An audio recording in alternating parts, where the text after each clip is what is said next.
Hi, I'm Rob Bowman. I'm here to do the commentary for A Death in the Family. And I'm here with Andrew Marlowe, creator of the show. John Huertas, Detective Esposito. Nathan Fillion. Bam said the lady. Hi, I'm Molly Quinn. I play Alexis Castle. Stana Katic, I'm playing Beckett. Good start. Look at the dead body. Now, this was actually really hard for our stunt guy because he had to hold his breath while we got the shot, and it was a very hot day. It was a real plastic bag over his face. It was a real plastic bag over his face, Over along with 2 prosthetic pounds makeup. of makeup. He wasn't a very nice guy. Well, he was lovely. He didn't talk to me at all. He was pretending he was dead. Now, this guy, I'm a big fan of his from all the Star Trek stuff. Yeah, Star Trek. Robert Picardo, I geeked out a little bit. really good actor. Yeah, you were kind of nervous that day on set. Well, just, a little bit of a crush, that's all. He was the hologram, right? Yeah. That's right. Holographic doctor, actually. Holographic doctor. So Andrew, what are you trying to get accomplished in this episode? Well, what we're doing here is laying in Castle investigating Beckett's mother's death, which is probably something he shouldn't be doing without getting her permission. Get back to you as soon as I can. Appreciate it. What was Dr. Death doing here? Oh, Susan Sullivan, she's lovely. Nice shirt. You were looking into Detective Beckett's mother's murder. She's kind of hot. Oh. Okay. For her age. No, she's really good looking. She's very really- amazing woman. It seems like, no matter what he's doing, he's either walking into or walking out of trouble. And so, just as you say, he shouldn't be poking into Beckett's mother's murder. There's Mom to sort of say, what are you doing that for? It's a bit of a theme in the series. Mom as his moral compass. But yeah, that's people. exactly who he is. Yeah. I think he gets it from her, actually. Who's this? Oh, look at Molly. Oh, I remember I almost fell a couple times. How many times did you do that shot, running across the room screaming? We actually did that a couple times. I think 10 times, actually. Were you out of breath by the end of it? Oh, definitely. I was Have you been to a prom or a dance yet? I was invited to a prom by someone who lives in Georgia. So Georgia. that isn't really going to work out, but I was When you say invited. somebody, is it someone you know, or is it just some random person? Oh, no, it's someone I know. He used to live out here, so it was nice of him. So he might be a little too old for you. I mean, he's like a senior or junior in high school, right? And you're He is, but he homeschooled. skipped a grade. Oh, he skipped a grade. And you're homeschooled. You'll probably never see a prom. Well, see, that's what I thought when I was younger. I thought I'd never be asked to a prom even. So I was very I got an odd. idea. Oh, but apparently the invitations are coming. Why don't we throw her a prom? That'd be What so could go nice. wrong? All right. I'll take care of the decorations. I'll take care No of the blood, please. band. Oh, never mind then. What are you thinking about right there, Nathan? My profile belongs on a coin. Nice. That was a hot day. We met Robert Culp that day. Oh, that's right. Is that right? He came to work and said hello. Robert Culp, greatest American hero. I remember I loved that suit. So by the time you're shooting this scene, you're, sort of at the end of the run. Is there any weight to shooting the last episode of the first run, or is it just another day and you're just trying to survive? It's, you know what? It's more than just another day because there's an end in sight. I mean, not that it's heavy lifting, but it's a lot of hard work, a lot of long hours. We pour a lot of heart into this stuff. So when you come like, oh, this is our last week. Yeah, it's kind of a neat kind of feeling of it's going to all wrap up pretty quick. Right, maybe a little more aware of the moment than other times because there's not going to be another one. I'll agree with that.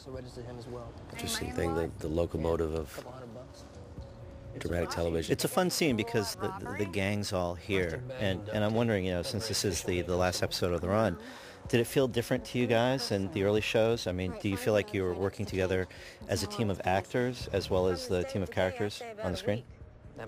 Well, I really liked this episode because there was a greater sense of it in this episode where we all kind of worked together, even with the guest star Bailey Chase, who was really good, and he was in episode 9 as well. I thought that the culmination of this episode was all of us coming together and working and solving our one of our most difficult cases. When do you individually, Stana or John or Nathan or Molly, and when do you guys feel, or did you start to feel like, hey, we're getting a stride, we can feel the on-screen synergy is starting to happen, each person bringing their character to life, having some days, of filming in your pocket, and now you feel like you can kind of come out of your own skin and interact, the on-screen dynamics. When did that feel like it was happening? I mean, does it happen here, or is it halfway through? Or? I felt that pretty early on, because Yeah. it's a really easy group to get along with. Everybody's cool, and everybody's relaxed. And it's still such an important thing to be able to go to work and just be relaxed enough to put yourself out there and do your job. So it's a real nice dynamic with the group, and it's real easy. We've also been really blessed with excellent guest cast. We have had great guest cast. Well, I have to say, I felt that way from the very first chemistry read that I had with Nathan. I was just like, I have to work with this guy. And then getting on set, meeting John, meeting Stana, it was just so easy to work with them. They're so professional. And what about Stana? I said Stana. Didn't I say Stana? Well, you're from the South. What's Stana? Oh, Stana. I'm very sorry. But, she's all right. She's Well, okay. what about Stana? When did you feel that sort of stride? I thought that a lot of the direction that we were taking the story in kind of finally weighed in, I think around like episode 7, and then everything just really found its groove. The writing staff got the trajectory that we were taking everything on, and I think personally I felt like, oh, okay, this is the strength of this character. This is part of her through line. And so although everyone is amazing to work with, I felt like everything started really making sense and becoming cohesive around like 7. Yeah. I have to mention that guest cast that we were just looking at, that lovely young lady. I stabbed her in the belly. Purposely? In an episode of Buffy the Vampire Slayer. Oh. That's our second time working together. Oh. Heading to meet his fiance at a cake shop in Great Neck. Did she hold a grudge against you? She was pretty cool about it. Maybe he had secrets even his fiance didn't know about. He paid her off. Maybe he secretly. I thought that in this episode, which as I said to Andrew, I think as an episode, considering everybody's performances, including production, including direction, including cinematography, music, Andrew's screenplay, that I thought this was our strongest episode on balance. I thought that 5 was the most emotional episode, but in terms of the ensemble and everybody, there is just something about episode 10, and because of what the script requires and the questions we ask, like this moment, stepping into hot lava here with Beckett. Everybody is That was just 4 so, o'clock in the morning. Is that right? 4 o'clock in the morning, and the acting in this, I don't want to get too congratulatory, but the turn the scene takes really impressed me when we were in the editing room. The options that you guys gave us, because you're coming away from the board all happy, and then he mentions that, and there's that really great turn there. It's nice to see that Nathan has some drama in him, not just all that goof. This is like one of those Marcel Marceau moments where he's sort of walking down the hallway and walks into the invisible plate of glass that he didn't know was there. He's just trundling along and asks the question, and he just... moment was spent looking for something someone missed. The question I had, because I know that in episode 9, when Beckett asked Castle, after he said, what should I do? She says, go home. That you guys have these conversations. What kind of conversations did you guys have about this moment? Because it seems like something that would conjure up a discussion beforehand, or was it just too late and you're just sort of... I always, what, Stana, you always handle these very, very well, and I always appreciate when they're underplayed and they're kind of fought and underscored. I really appreciate that kind of subtlety. Was there Speaking of subtlety, was there any conversation that night? Yeah. What is it with men and boobs anyway? Biological. That paragraph that my character was delivering when I was running over lines really struck me as I was trying to rehearse and prep for that episode. And it was really important for me that, they're going on this more fun, lighthearted direction, but when Castle begins to investigate her mom's past, he starts opening up something that I think is a bit is painful for her. So it was important for me that there was a conclusion to it, that it was like, please don't go there, because this is going to really cross a big line. And I thought it created an interesting ending for this episode. I don't want to foreshadow that right now, but the question at the end of this episode, I'm guessing, is going to be, will they be able to work together in that same kind of trusting, banter-like way after he does cross that barrier for her? And I don't think it's an easy topic, because, I think that she spent a lot of time researching it, and that's the reason that she went into police work in the first place, so I can't imagine that it was just like a lighthearted topic for him to bring up. So yeah, there was a lot of discussion about that with the director and with the producers and so on set that day. And it was late, so everything was just like whoosh. You guys looked great, though. Yeah, I would have never guessed it was that time. How great was that set right there, though? That office? So that woman that we just saw, those weren't her real lips, and her hair and everything was pulled back by like a wig clip. Yeah. And eyebrows also, is that correct? Yes. Yeah, her real eyebrows were covered up with makeup, and then the new eyebrows were painted on. So none of that was her face. Well, the cheekbones are hers. The cheekbones were The eyes are hers. Yeah. And the nose. But we just accentuated it. Whoa! Those lips aren't hers, they're People were wax. uncomfortable, though. People on set were uncomfortable thinking, that woman. Did She you see what loved it, though. She loved it. And our producer said, how can you cast a woman who looks like that and not insult her? And the woman loved it. She was having a really good time. Yeah, she was having a great time. She didn't really look like she looked good. She was In her real pretty, life, she's gorgeous, yeah. Hottest room on the set. Yeah.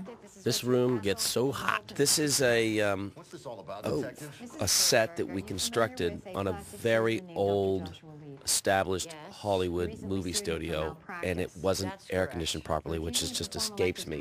We're in the center of the film universe, and so we'll You come in the morning, it'd be 50 degrees. I love the faces that Nathan makes. Yeah, this is funny. Yeah, you know, we have a lot of scenes in the interrogation room over the course of the season, and we're always looking for a way to make it interesting and fresh. And, you know, certainly a way in this one was to have Richard Castle come in and just be fascinated by this woman. You mean Duck Woman? Her lips look like a beak. She is not an animal. She is a human being. And I love even the accent that she takes on. What? Dr. Leeds was murdered last week. Murdered? A couple of days after you It was so bizarre. Just doing that scene was just so bizarre. Why does he get to decide? That's motive and opportunity, counselor. I said I'd ruin him, not Look, we're all caught up in the moment here. She's just fascinating to stare at. Yeah, this is the awkward pause in the commentary. Very hypnotic. Everybody grab a drink. So, where was she?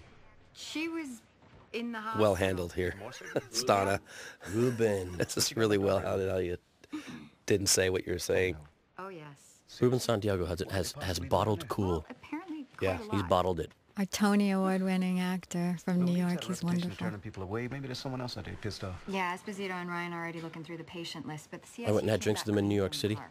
It'd be Nice little bar he introduced me to. He alleged loves the murder restaurant be there. that invisible. With he and his wife just sat down, had a real nice chat after we wrapped up everything, and I went to New York to do some PR stuff for Castle. Torture and suffocation This is like having a sort of like a howitzer cannon sitting in your garage. You know, we've got so much talent Right. and experience sitting in that captain's suit.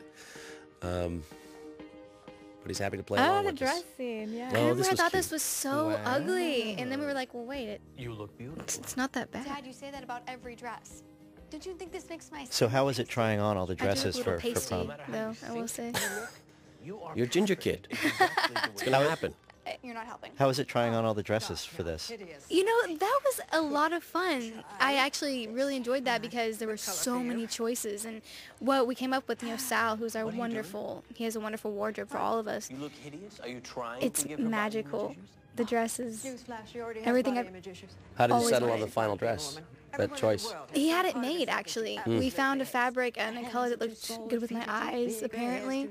And so he had a friend who could whip out a dress. And so. This story she tells right now about her worst feature, this actually happened to Susan I Sullivan. remember that. Really? When she was on the soaps, yeah. What men don't understand is Wait a minute, what happened? She said, oh, I hate my nose. And her friend said, darling, it's not your worst feature. we think we have. Oh, Her best friend at the time. Right. It was aghast. right. But she brought it to work. She said, this is the... We actually, we just mixed this yesterday. We actually pulled the music All she needed to feel back beautiful a bit was just what to you let did. the story come through. I think Lori Spend our whole Zachs lives trying felt to that feel this that was way a again. very well-told story about the truth about how women feel. And now, where did you get this, Marlo? This is quite insightful for you. I live with women. You live with women. Very good. What do you think? That's great. Is that the dress in the end? That's yeah, the dress, that's yeah. great. It's a beautiful dress. Thank That's you, radiant. Dad. That's so great. This is Seamus Dever. He plays Kevin Ryan, one of the detectives on the team. He's so smart. Really wonderful I'm actor. totally jealous of him. Lots of obscure facts. There's one of these, silent joke bombs in here that I actually didn't really slow down enough to appreciate until we were mixing it. When I think you say he doesn't even have any porn on his internet. Oh yeah. And he goes, that's weird. And you guys just you just plow through it. Right. But I started laughing at it during the mix. Like, it's just who they are. Doesn't everybody have? No, actually, I don't. Seamus Dever, you're lying. I don't keep it on my computer. I give it. Clear the histories. I Clear the We history. have like a zip drive. Seamus Dever, the most recent cast member addition. Yeah. to Are the you castle. looking forward to, or do you have reservations about coming back and working with Seamus? I'm looking forward to coming back and working with Seamus. He pretty much listens to everything I say, and I like that about him. No, I love working with Seamus. He was a great addition to the cast. I mean, the chemistry between he and I, we've hung out several times since we've wrapped, and we became really fast friends. And I feel like he brings so much to it. He's not your average detective, like every other show. You know, most detectives aren't as smart and as quirky as this one, I think. And I think that he brings such a great. I hope you don't get pulled over by a detective who's heard this And commentary. then he says, "What are you talking about? I'm smart and quirky." I always razz him for being the new guy. You do, yeah. Listen, new guy. He stuck it out though. I mean, you really razzed him. Yeah, he got hazed. We had a different choice in the pilot, and we went a different direction. And Seamus came in, and we hazed him for walking over, the dead body of the previous guy. Not really, but no. For me, it was populating Beckett's world with competent guys. But wouldn't it be fun if she ultimately ended up being kind of the big sister to everybody? Right. And she's got these two younger, kind of like twin brothers. Who are different, but to her they're kind of the same age, and and she's got to watch them. They're good, but she still has to be sort of the adult. And you bring in the big kid, and you sort of say, I didn't ask for this. I didn't ask for Castle. I didn't ask for to be a big sister or whatever it is, but here I am. But this is what she's got. But how do you make it fun for the audience, for her, for them? Everybody enjoys getting under everybody's skin. So, I mean, the role you guys play is sort of the petulant, competent younger brothers. I think that dynamic has played out really nice over the 10 episodes. I think it captures what really goes on in a police precinct. When I hung out with the New York detectives doing research for this, I mean, hanging out in their precinct, I mean, every guy was different. There was the guy that had the Sears Roebuck clothes, the little tiny revolver, just a total character with the comb over. And then there was the guy who had like Armani suits, a BlackBerry. He only takes notes on his BlackBerry, and like a gun with backup clips. I mean, each guy is so different, and they all razz each other all the time. And I think we mirror a real New York City police precinct. Have any detectives in there that look like Stana? Okay, anyway, what you were going to say, Andrew? Well, it's an important balance because you have a Castle who is surrounded by women and Beckett who's surrounded by guys. Oh, yeah. So it just creates a balance in the show. Yeah, it's true. There's a little thought behind the this. commentary there. You meant to do that. Yeah. I learned so much from you. People who are protecting him. Ask hard candy. I had my lines on the desk that day. I remember this. We actually glossed over the top of the scene where Castle is talking about the hazing ritual that fathers do to their daughters' dates. That was actually a great scene, actually. Yeah. Do any of you guys have prom stories? I have a prom I'm story. envious. I asked to go to prom, and I'd never done that joke where you pull over on the freeway when someone's hitchhiking, and I decided to do it on prom night with my date in the car, and she got so, when you pull over and you tell the guy, come on man, hurry up, get in, and then I take off. I took off thinking it was funny and she was going to be impressed. I turn around and she's already got her fist balled up and she's beating me up. Like she hated it. And she beat me up and we never made it to prom. Oh. We went straight to her house. Oh. Because you teased Because I poor teased homeless person. Well, he might not have been homeless. He might have hitchhiker. just needed a ride. And murderer. yeah, so I didn't even make it to senior prom because I wanted to play a practical joke and try to impress a girl. Well, it turns out that John's never been to prom either, so maybe we should throw him one. I went my junior year. Okay, very good. Molly, got a date for prom? Would you take me? As long as you don't beat me up. This was on the street in downtown Los Angeles. It was really difficult to hear each other even when we were shooting some of these scenes. There was a paparazzo across the street shooting photographs the whole time. That looks a lot like New York, though. That was my first experience with that. I was so flustered when we started shooting. For a criminal, That looks a lot like New York. I mean, that looks... It does, eh? I think that shot was the one that really... That's the one that sold me the most on the show being set in New York. Yeah. The downtown core of Los Angeles has a great history, and it can lend itself towards looking like New York's corners. I don't know, but I have a feeling that many of the same architects worked on both coasts. On both ends, yeah. Yeah. I believe that. Because you can drive through and say, I wouldn't know. Whoa. How was this stunt for you, Nathan? Are you okay? You know, Take him out. Ah, look at him. you want to lock it down in just a few takes. Yeah. I'm used to getting beaten on, though. When you're not stabbing people in the belly. Yeah. It's on my resume. Takes a good punch. I love this guy. Where'd you guys shoot this? You're right. No, it wasn't fun. Great little restaurant right downtown. Yeah. That's a